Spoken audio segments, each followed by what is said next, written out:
morning, Artivists. What's up, you all? It's a little bit late because my birthday was on Friday, and so I didn't make a video on Friday, or usually I make them on Friday nights and then I upload them on Saturday, but I was hanging out and relaxing with my husband, so I am uploading this one today on Sunday.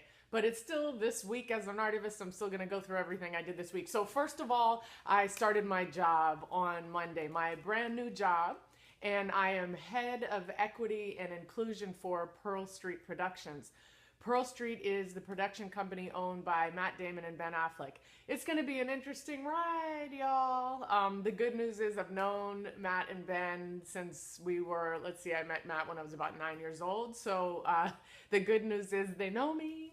They know my politics, they know my passions, they know what I stand for, and they've agreed to bring me on in this position to help make change in the entertainment industry. I'm glad you're coming along for this ride with us, and I'll keep these videos going and let you know how it goes. Speaking of which, literally the day that I signed my contract, this came out. If you haven't read this study, it's incredibly important if you're in the entertainment industry or interested in being in the entertainment industry, and it is breaking down with clear data the numbers of women over 40, LGBTQ representations by race/ethnicity, and it's really well done, very clear.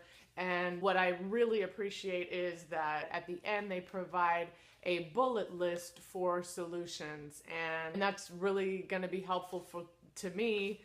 Here we go, solutions for change, and that's awesome because it's important to talk about the disparities and the problems, but it's also important to talk about what we're going to do to change that. So I'll be using this quite a bit in my new job.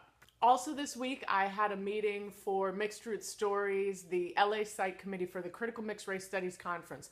So Critical Mixed Race Studies is a nonprofit that really encourages the academic study and a critical lens on mixedness. And if you don't know me well, this is really important to me that we absolutely acknowledge who we are as mixed folks. So my mom is white. She identifies as Cherokee, Danish, and Blackfoot Indian. My dad is Jamaican. He's black. And I'm mixed, and I'm black, and I've got white in me. And I think it's important. That's an important experience to talk about, but with a critical lens, because I think sometimes when we talk about it, we see ourselves only in our own personal bubble, and it's important to understand the context of race and culture and the things that have happened in this country, if that's where you're living, and across the world that affect the choices we make around identity. So anyway, the Critical Mixed Race Studies Conference is going to be in LA in 2017, and so the nonprofit that I co-direct called Mixed Root Stories is doing the arts and cultural programming for the Critical Mixed Race Studies Conference 2017 in February. You'll hear me talk about it a lot as it comes up. So we had an LA Site Committee meeting on Monday at USC, and it was great. We're starting to talk about who should we invite as keynote speakers? How can we really spread the word and get the word out more about the conference? So if you check it out, there are links there. If you're interested, if you want to hear more about it, let me know, and we will bring you on board. We're looking for volunteers. We're looking for people who are excited about it, and I'll tell you more later. Okay, I want to talk a little bit about self-care because I'm not great at it, but I intend to be, and I think it's important. And so for me, self-care is nutrition, exercise, and spiritual health. And so I started at a gym, and I started at a gym last Monday.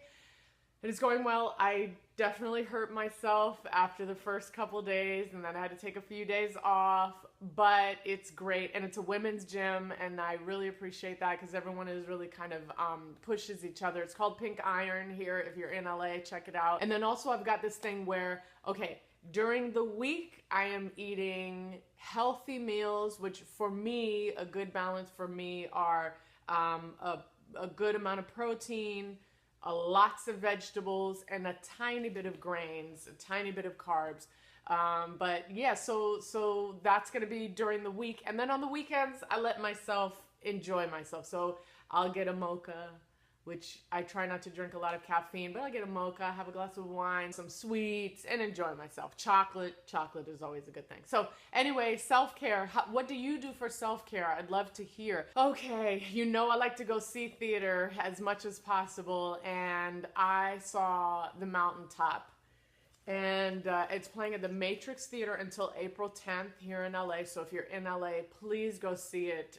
It's by Katori Hall. It takes place the last evening before Martin Luther King Jr. is assassinated.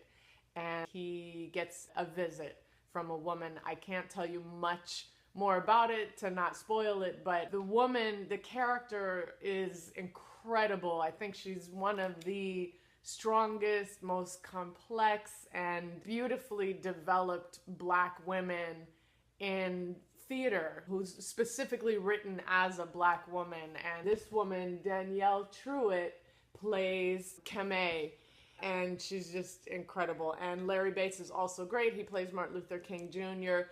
Without question, though, Danielle Truitt steals the show. This production is also directed by Roger Guenveur-Smith. There were not enough people in the theater when we went, so please go see this, support them, spread the word. If you're not in LA, see if anybody's doing this show. They're doing it at the Matrix for Black History Month. You don't need to only see it on Black History Month. You should see it anytime. It's so good. Oh my gosh, April 7th through 9th. 2016. I'm looking at my phone because I want to read this to you. There is the Black Girl Movement Conference in New York. It's being held at Columbia University, which is my school. I went to Teachers College. Yay!